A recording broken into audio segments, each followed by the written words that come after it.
नमस्कार। मैं जंजवार के लिए पीयूष पंत। पिछले दिनों अभी 3-4 दिन पहले से ही लगातार 2-3 न्यूज़ ऐसी आई हैं जो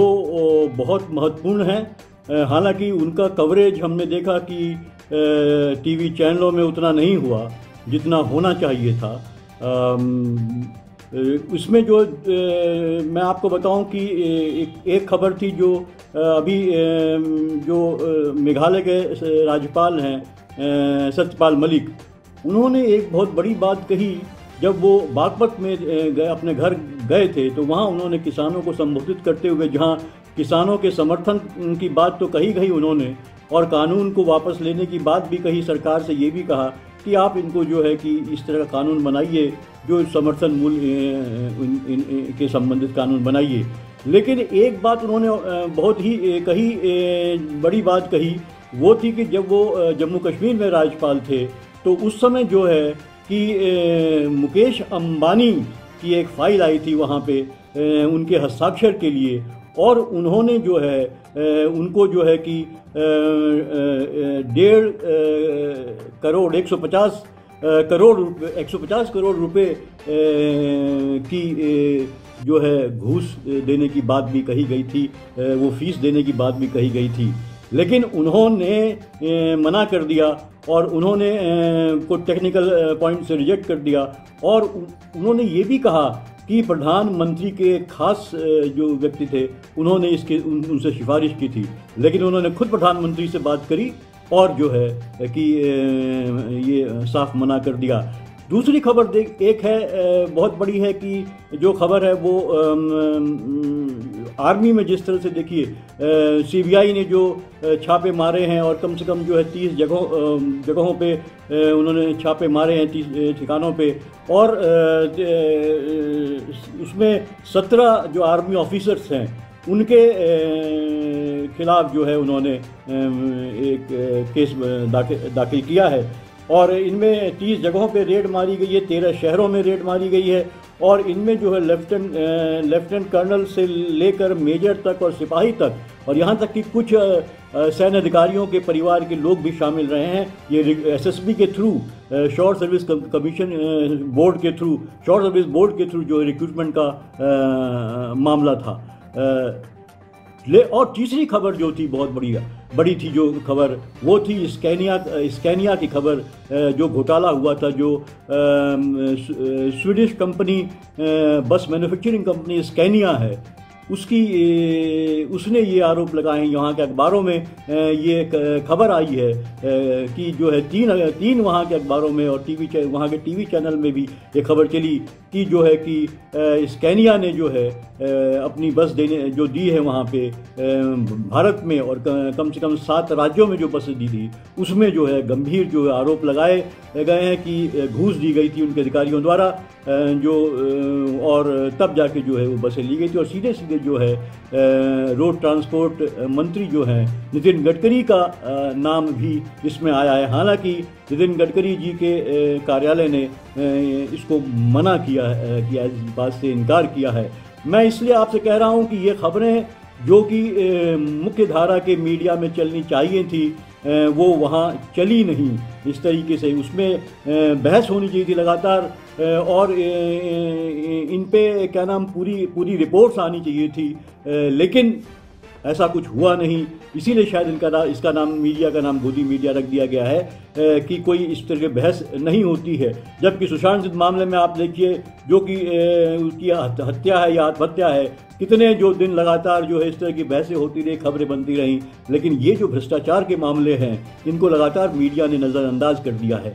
तब जबकि हमारे प्रधानमंत्री जी लगातार इस बात को कहते रहे हैं, आप याद कीजिए 2014 से लेके अभी भी हर जनसभा में वो ये बात करते हैं जो कि जीरो टॉलरेंस की बात की जाती है। और ये उन्होंने कहा, ये भी एक नारा दिया था कि न खाऊंगा न खाने दूंगा।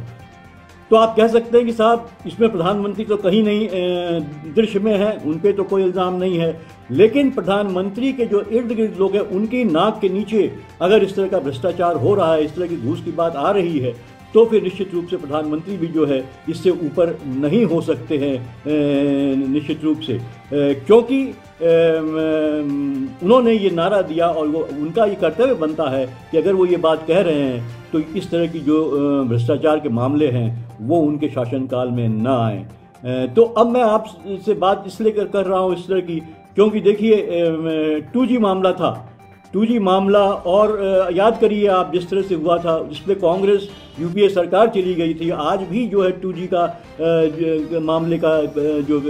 कांग्रेस का पीछा छोड़ता नहीं है। और आपको आपको दिलाऊं कि बोफर्स का मामला भी था, जिसपे राजीव गांधी के खिलाफ जो आरोप लगे थे भ्रष्टाचार के, वो बोफर्स का मामला भी जो है वहीं स्वीडन से ही आया था। आपको याद होगा AB बोफर्स कंपनी जो है, 1987 में की ये बात है जब ये लगा था, और उनकी बहुत आरोप लगे थे। उसमें जाके जो है कि 2004 में जाके जो है कि जो high court, Delhi high court से जो है क्लीन चिट मिली थी। ये मैं बात इसलिए कह रहा हूँ कि एक किसी चैनल में जब ये बात चली, स्कैनिया कंपनी द्वारा जो बस में जो घूस देने के आरोप लगे हैं, और वो बसों, लग्जरी बसेस की बात मैं कर रहा हूँ, तो इसमें एक बात और आप देखिए जो मैं कह रहा हूँ मोदी जी के लिए, वो इसलिए कह रहा हूँ कि सोशल मीडिया में लगातार ये बात सामने आ रही थी कि जो स्कैनिया जो कंपनी है, स्वीडिश कंपनी, उसके जो यहाँ पे पार्टनर थे भारत में, वो एक अहमदाबाद के बिजनेसमैन वैद्य जी हैं, और उनकी फ़ोटो जो है लगातार जो है वो प्रधानमंत्री के साथ भी दिखाई दी थी सोशल मीडिया में। तो इसलिए मैं ये बात आपसे कह रहा हूँ क्योंकि अगर प्रधानमंत्री के जो खास लोग जो हैं इस तरह के भ्रष्टाचार के आरोपों से घिर रहे हैं, तो निश्चित रूप से ये फर्ज बनता है कि इसकी जांच हो और वो दूध का दूध और पानी का पानी साफ हो जाए। क्योंकि सिर्फ ये है कि आप इससे डिनाई करने से काम नहीं चलेगा। कि ये बात भी कही जा रही है कि भाई जो है कि ये तो विदेशी अखबारों में ये खबर छपी है, तो क्या ये एक जो कहीं न कहीं जो है भारत को बदनाम करने की बात हो रही है। तो आपको याद होगा कि AB बोफर्स भी तो वो भी तो विदेश से ही खबर आई थी, और वो भी वहाँ के रेडियो ने ये खबर जो है कि लीक की थी, और वो भी स्वीडिश कंपनी ही थी जिसको लेके जो है हंगामा मचा था और राजीव गांधी को कटघरे में खड़ा कर दिया गया था। तो इसलिए जो है कि ज़रूरी है कि इसकी जांच हो। और देखिए ये पूरा का पूरा मामला जो है स्कैनिया का इसलिए भी ज़रूरी है क्योंकि ये जिस तरह से जो बसेज, आपको याद होगा 2014 में जो है मोदी जी जिस तरह से प्रचार कर रहे थे अपने चुनाव का, और अहमदाबाद एक जगह गुजरात में वो भाषण देते थे, पूरे हिंदुस्तान में जो है वो लग्जरी बसों के जरिए जो है LED स्क्रीन्स के थ्रू जो है वो लगातार उनके भाषण जो टेलीकास्ट होते थे, और एक माहौल बना था मोदी जी के पक्ष में। और ये लगातार जो है तमाम जो बीजेपी की सरकार उसके बाद सत्ता में आई थी, तमाम राज्यों में जो है ये जब वसुंधरा राजे की सरकार आई थी राजस्थान में, उन्होंने ये बसेस ली थी, और दूसरे राज्यों में भी जो है कम से कम 7 राज्यों में इस तरह की बसें दी गई थी। तो ये खबर जो है कि मैं आपको बताऊं कि रॉयटर में भी छपी है, और 9 मार्च को ब्लूमबर्ग ने स्कैनिया द्वारा घूस देने की बात कही थी। 10 मार्च को स्वीडिश मीडिया में छपी 3 रिपोर्ट्स के आधार पर जो है रॉयटर ने लिखा था कि स्कैनिया ने 2013 से 2016 के बीच भारत के 7 राज्यों में ऑफिशियल्स को ठेका हासिल करने के लिए घूस दी थी। स्वीडिश न्यूज़ चैनल STV को भी कोट किया गया था इसमें। और ऐसा तब है, देखिए मैं इसलिए कह रहा हूँ कि क्यों जांच होनी चाहिए, क्योंकि ज़रूरी है कि ये बात साफ हो जाए कि क्या ऐसा वाकई घूस दी गई थी, क्या भारत में जो अधिकारी थे कंपनी के ये या जो स्वीडन में थे उन्होंने इस तरह काम किया था, और किस किस को घूस दिए। क्या नितिन गडकरी ने वाकई घूस दी थी? ये कहा जा रहा है कि नितिन गडकरी को जो है उनके जो बेटों की कंपनी है उसके माध्यम से जो है दी गई थी, और एक लग्जरी बस दी गई थी उनकी बेटी की शादी के लिए। तो ये इस तरह के आरोप है जो निश्चित रूप से सही नहीं है। अगर इस तरह के आरोप लगते हैं तो उनको जल्दी से जल्दी जो है साफ किया जाना चाहिए। तो इसलिए मैं ये बात कह रहा हूँ कि जो और यहाँ जो हिंदुस्तान में जो ये कंपनी है इसके जो जिसने बस बनाने का जो काम लिया था, वो कंपनी जो है उनके बैंक ऑफ महाराष्ट्र से उन्होंने लोन लिया था और उसका नाम है Siddhi Vinayak logistic limited. Siddhi Vinayak logistic limited के जो मालिक हैं वो रूपचंद वैद हैं और कहा जाता है कि वो मोदी जी के काफ़ी करीबी हैं। तो इसलिए लगातार जो है ये सवाल तो उठते ही हैं कि क्या वाकई इस तरह की घूस दी गई है और क्या भारत में अधिकारी सरकार के अधिकारी रहे हैं, जो मंत्रीगण रहे हैं, क्या उन्होंने इस तरह की घूस ली थी? क्योंकि ये साफ होना बहुत ज़रूरी है। क्योंकि जैसे कि फिर मैं दोहराऊंगा कि वही बात है कि अगर मोदी जी कहते हैं कि साहब जो है कि न मैं लूँगा न लेने दूंगा, तो सीधे रूप से ये बात भी सामने आनी चाहिए कि वाकई जो है मोदी जी के राज में कोई किसी भी तरह का भ्रष्टाचार नहीं हो रहा है। अब देखिए आर्मी की जो मैंने आपको खबर बताई थी और इससे भी बड़ी खबर जो मैंने आपको पहले बताई थी कि किस तरह से जो है कि जो मेघालय के गवर्नर साहब मलिक साहब खुद ये बात कह रहे हैं, ये कोई छोटी मोटी बात नहीं है।